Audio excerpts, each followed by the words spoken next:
Magandang umaga Davao, magandang umaga Mindanao, magandang umaga saan mang sulok ng mundo. Ito si Gilbert Lopez Martije Catso para sa ulo ng mga nagbabagang balita.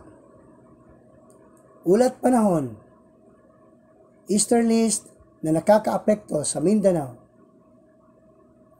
Lokal na balita, pagsasara ng kalsada sa Abril 10 at 11 sa Davao para sa Eid al-Fitr Congregational Prayer. DepEd, hindi pa rin mandatory ang pagsusuot ng face mask sa mga paaralan. Isang LGU lang ang nag-announce ng blended learning. Pinapalakas ng CSWDO ang Child Protection Desk para sa mga atleta ng Dabraa. Pambansang balita, gusto ni Kibuloy ng katiyakan mula kay Marcos na hindi makikialam ang Estados Unidos sa mga paglilitis sa Korte ng Pilipinas. Inulit ng Department of Agriculture ang pangako sa pagtataas ng produksyon ng bigas ng bansa. Internasyonal na balita, Israel-Gaza briefing. Ang mga hadlang sa kapayapaan ay tila mas malaki kaysa dati pagkatapos ng 6 na buwang digmaan. Mga pagbaha sa Sydney. Mga babala ng karagdagang dilubyo bilang malaking dam spill. Entertainment na balita, cake lapis, ang pinakamagandang cake para sa Ramadan. Pumunta si Sparkle sa Canada. Balitang pampalakasan, resulta ng Japanese Grand Prix 2024, nanalo si Max Verstappen pagkatapos ng pagkaantala ng pag-crash. Hindi na makapangyarihang TNT, si Coach Chot Reyes ay gumawa ng prangka na pagtatasa matapos ang nanginginig na simula ng PBA ng tropang Giga. Tampok sa araw na ito, Ann Curtis sa kapatid na si Jasmine Curtis Smith, walang bagay sa mundong ito na hindi ko gagawin para sa'yo. Noah Kahan, Teddy Swims at Benzon Bone, ang mga awit, songwriter ng Estados Unidos ay mga breakout na bituin ng pop 11 hours nang nakalipas. Para sa trivia, alam mo ba na ang Davao City ay kanlungan ng mga mahihilig sa adventure?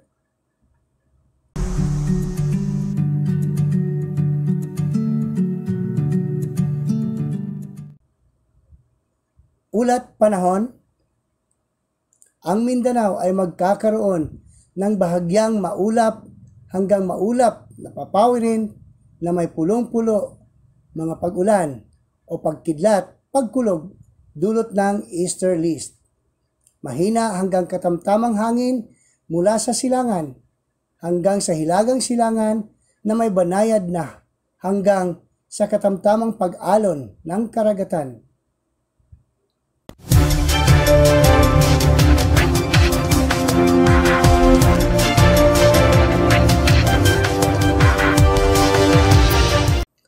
Lokal na balita, pagsasara ng kalsada sa Abril 10 at 11 sa Davao para sa Eid al-Fitr Congregational Prayer.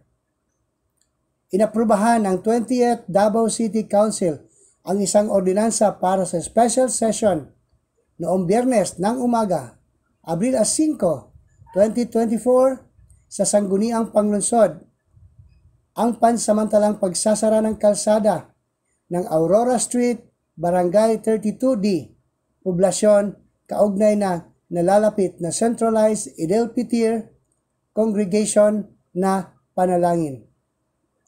Dahil dito, isasara ang Aurora Street mula alas 4 ng umaga hanggang sa alas 12 ng tanghaling tapat sa Abril 10 at Abril 11. Kaugnay ng paparating na night prayer rally, ang Mercy Islamic Foundation ay humihiling ng pagsasara ng kalsada sa tinutukoy na petsa, oras at lugar ang nakasaad sa ordinansa. DepEd, hindi pa rin mandatory ang pagsusuot ng face mask sa mga paaralan. Isang opisyal ng Department of Education, Davao Region, DepEd Davao, ang nagsabi na walang utos sa mga estudyante na magsuot ng mask kaugnay sa dumaraming kaso ng pertussis o whooping cough sa rehiyon. Ibinunyag ito ni Jenelito Dudong Atilio, tagapagsalita ng DepEd Davao, noong Huwebes, Abril 4, 2024 sa Media Center DepEd Division Office.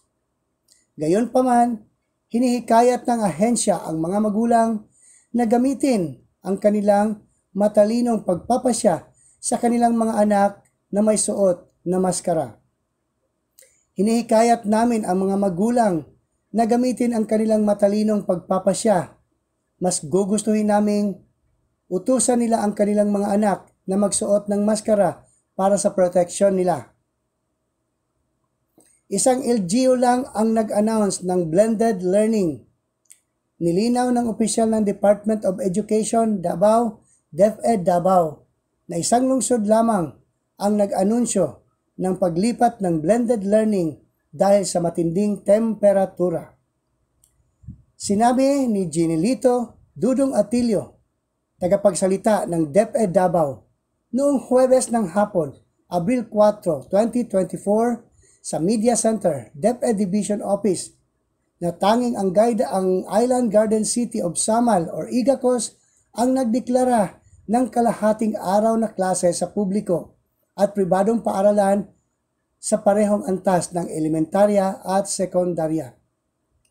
Mayroon ng isang LGU na nagdeklara na kalahating araw ng pansamantalang suspensyon o pagkansela ng face-to-face o in-person na klase at pagkatapos ay kailangan nating lumipat sa modular, aniya.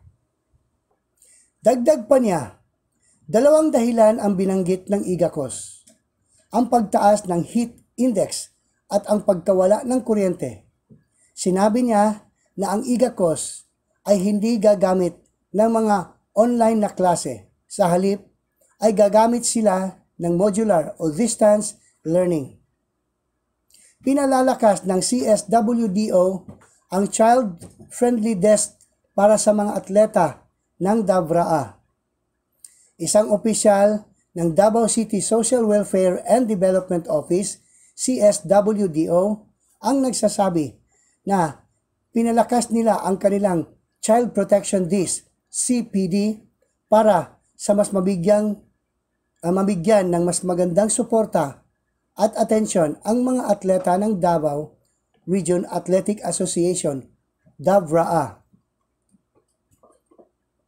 Sinabi ni Julie Dayaday, CSWDO Head, sa iSpeak Media Conference noong Huwebes, Abril 4, 2024 sa Media Center DepEd Division Office na nagbibigay sila ng proteksyon sa mga atleta mula sa pang-aabuso ng maaring sexual, pisikal o verbal.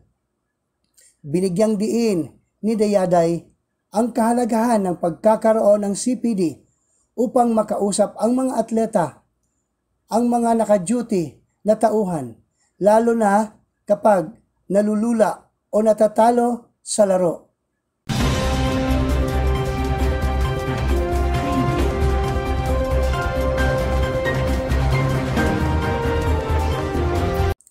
Pambansang balita. Gusto ni Kibuloy na tiyakin mula kay Marcos na hindi makikialam ang United States sa Pilipinas court proceedings. Hinihiling ng tagapagtatag ng pinuno ng Kingdom of Jesus Christ, KJC, na si Pastor Apollo Kibuloy noong Sabado, Abril 6, 2024, para sa gobyerno ni Pangulong Ferdinand Bongbong Marcos Jr. ang kanyang mga legal na laban sa bansa bago siya lumabas at harapin ang mga kaso laban sa kanya. Sa isang audio recording, sinabi ni Kibuloy na hindi siya nagtatago dahil sa mga kasong child and sexual abuse na isinampa laban sa kanya ng mga dating miyembro ng KJC. Ngunit dahil sa sabuatan ng gobyerno ng Pilipinas at Estados Unidos para sa kanyang extraordinary rendition. Ako po ay hindi nagtatago sa kasong ito dahil sa ako po ay may kasalanan. Hindi po ako ay umiwas dahil pinoprotektahan ko po ang aking sarili. Sapagkat ang lahat ng nangyayaring ito sa kasong ito ay napakasimple lamang. Sa kasong ito ay simple case lamang po ito na 4 na taon na pong nakabinbin diyan sa Department of Justice, DOJ. Pagkatapos ngayon ay binuhay na naman nila. Pagkatapos, ito po ang ginagawa ngayon. Nasangkalan upang ako ay habulin, he said. Inulit ng Department of Agriculture ang pangako sa pagtaas ng produksyon ng bigas ng bansa. Inulit ng Department of Agriculture kung DA ang kanilang pangako na pataasin ang antas ng produksyon ng bigas sa bansa na may mas mababang gastusin upang maibsan ang pasanin ng pandaigdigang inflation sa iba pang produksyon sa pagkain at hindi pagkain, partikular ng ang bigas. Sa isang press conference noong Sabado, April 6, 2024, sinabi ni DA Assistant Secretary Arnel de Mesa na gagamitin ng gobyerno ang mas malawak na mekanisasyon at mahusay na proseso ng post-harvest upang mapalakas ang aktibidad ng agrikultura sa bansa. So ngayon, ang tutok pa rin namin ngayon ay sa palayan na mapataas ang level ng produksyon at mapababa ang iyong cost to produce. Again, sa pamamagitan ng mechanization at pagpababa rin ng inyong post-harvest losses, kaya iyon ang tinutukan ng DA, Department of Agriculture Secretary Francisco Chu Laurel, he said.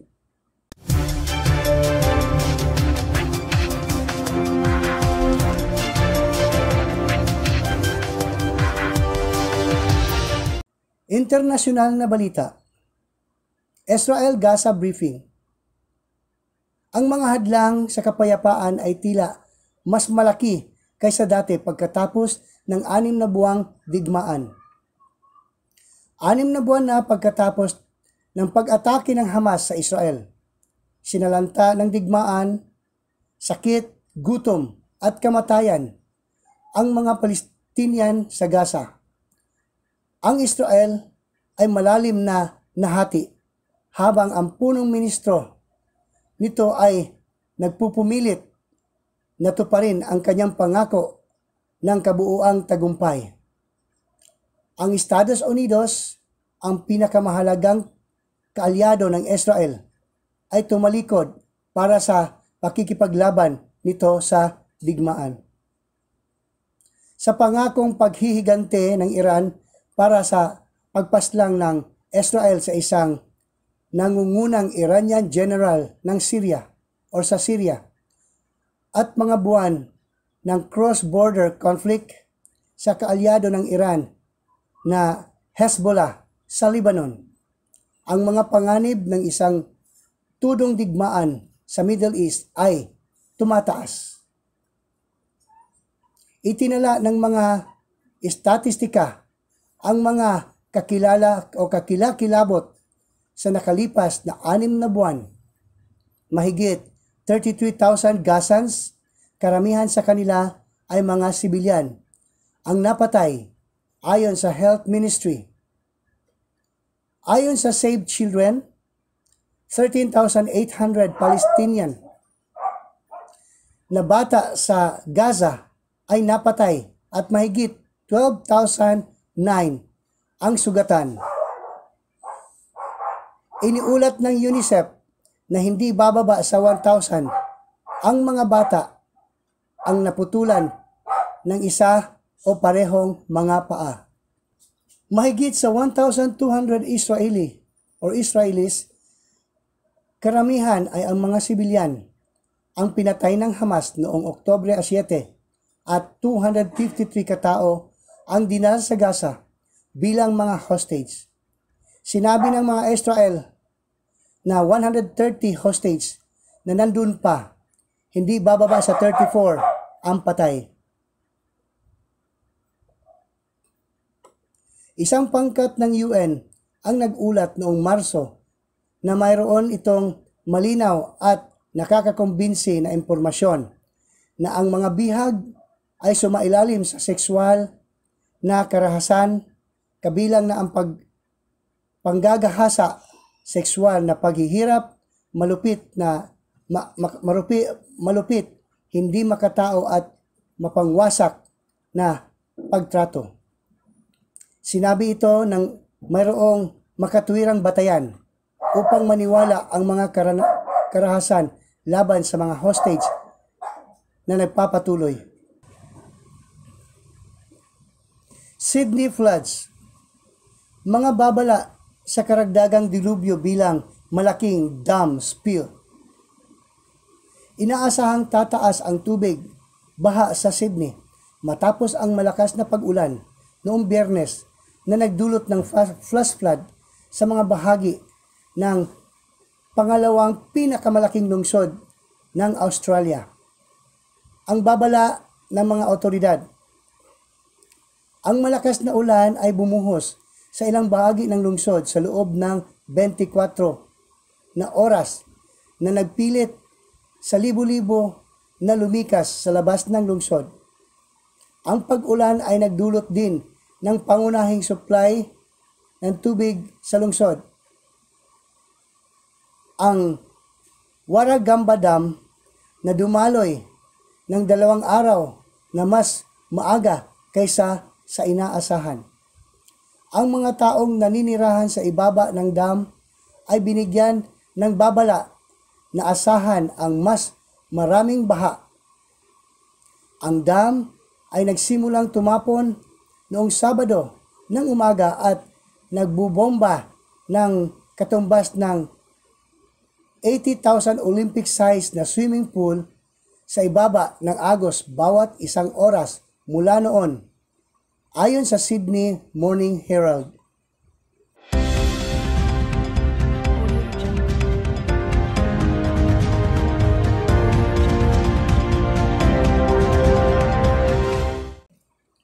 Entertainment news.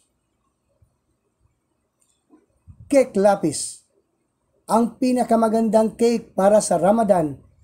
Ang cake ay isang pinakamahusay na anyo ng sining na kinasasangkutan ng maraming kulay at lasa na nagsasama-sama sa isang so soft at masarap na cake na nagtatago sa isang kaleidoscope ng masalimuot na mga geometric na pattern. Binabati ako ng masaganang buttery aroma ng cake lapis o layer cake kapag pumasok ako sa maliit na baking studio ni Siri, short for Sharifa Shainon, sa bahay niya malapit sa Kuala Lumpur. Ang nakakaakit na aroma ay hindi nakakagulat dahil ang Malaysia ay naghahanda upang ipagdiwang ang raya. Ang lokal na pangalan para sa Ramadan at cake lapis ay isang mahalagang bahagi ng mga pagdiriwang na ito. Inilagay ni Siri ang kanyang akademikong pagsasanay bilang isang inhenyero para magamit ng mabuti sa kanyang kasalukuyang karera bilang panadero. Pagmamasid sa kanyang mga kamay na pantay-pantay na kumakalat ng butter sa kawali. Sa palagay ko, ang pagluluto ng cake lapis ay parang pagsasagawa ng sayantipikong eksperimento. Ang paghahanda ng multi-layered na Malaysian cake na ito ay may makulay at komplikadong mga pattern ay hindi lamang nangangailangan ng kaalaman at kasanayan, kundi pati na rin ng pinakamaraming pasensya, isang mata para sa katumpakan sa isang matatag na kamay. Pupunta si Sparkle sa Canada. Sisimulan ang Sparkle GMA Artist Center ang kauna-unahang world tour na ito sa Canada ngayong Abril. Dahil walang hangganan ang Sparkle Stars, sa wakas ay tumungtong na sila sa international stage para bigyan ang Global Pinoy ng once-in-a-lifetime show. Isa sa pinakamalaking handog ng Sparkle ngayong 2024, ang Sparkle Goes to Canada ay ang kauna-unahang back-to-back na palabas ng Artist Center sa lupain ng Maple Leaf. Ito ay sa direksyon ng nag-iisang Johnny Manahan, aka Mr. M, at tampok ang mga kapanapanabik na pagtatanghal mula sa Sparkle's best na sina Julian San Jose at Raver Cruz, Bianca Umale at Ruru Madrid at David Licauco at Barbie Forteza.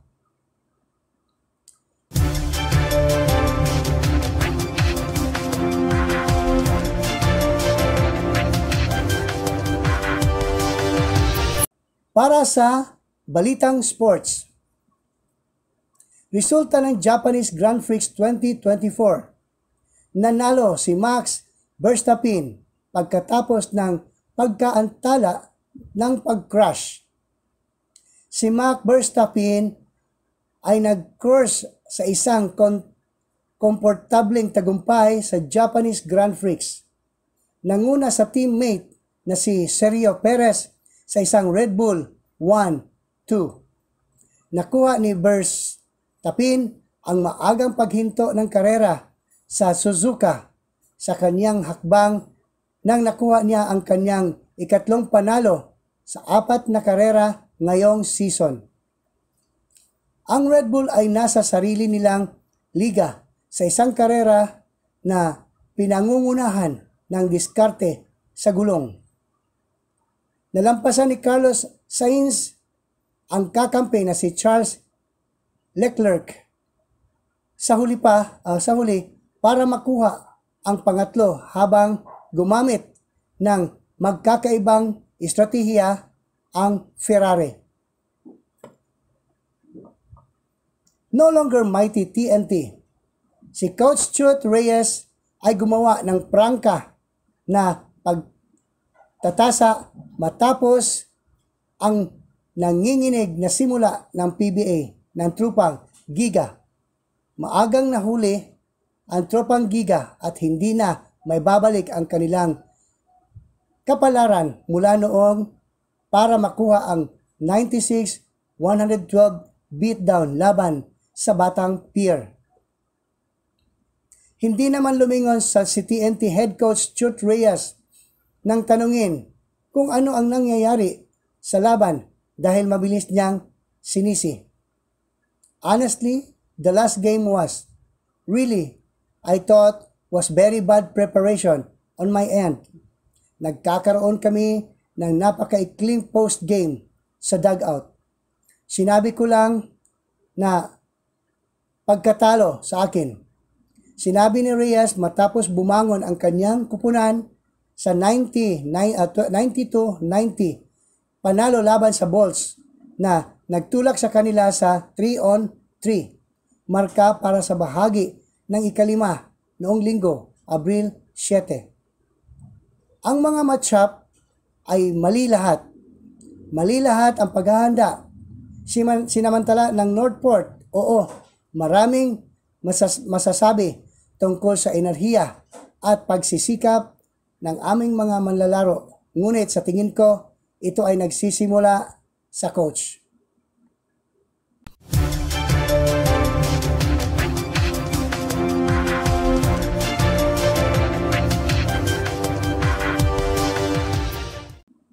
Tampok sa araw na ito. Ann Curtis on Sisters Jasmine Curtis Smith, walang bagay sa mundong ito na hindi ko gagawin para sa iyo. Binati ng It's Showtime host na si Ann Curtis ang kanyang kapatid na si Jasmine Curtis Smith sa kanyang kaarawan. Isang matamis na sestra ang kapamilya star na si Ann Curtis sa kanyang nakababatang kapatid na si Jasmine Curtis Smith. Noong Sabado, Abril 6, ang It's Showtime host ay nagsulat ng isang maikli ngunit taos-pusong birthday message para kay Jasmine sa Instagram. And posted, "Happy big birthday to my sister." At Jasmine Curtis Smith, aka Dahlia's twin. Alam mo na walang bagay sa mundong ito ang hindi ko gagawin para sa iyo. Mahal kita.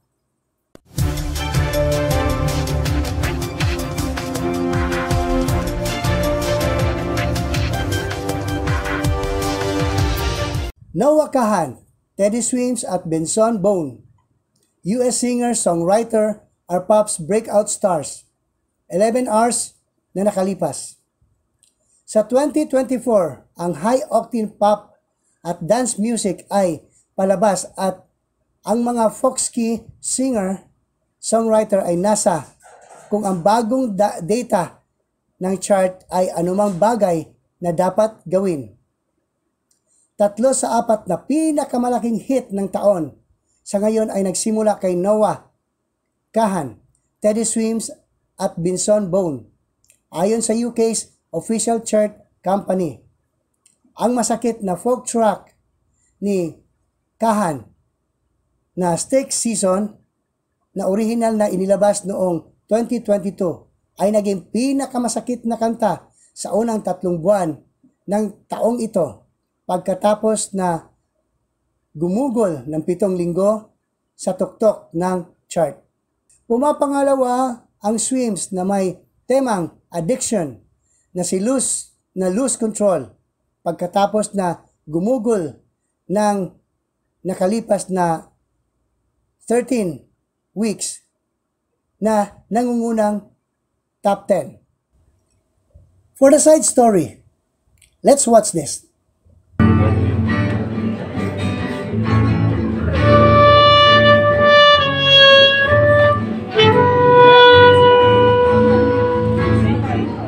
Day after day, I must face the world of strangers who don't belong. I'm that strong. It's nice to know that there's someone I can turn to. You always care, you're always there when there's no getting over that rainbow. And my smallest dreams won't come true. I can't take all the madness the world has to give, but I won't last a day without you.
Para sa trivia, ang Davao City ay isang kanlungan para sa mga... Yun po lahat ang mga balita sa panahong ito. Maaari lang pong mag-like, subscribe, and share. And click the bell button para po ma-update kayo sa mga bagong balita ng Pinoy Rob News Channel. Ito si Gilbert Lopez Martije Catso. Magandang umaga.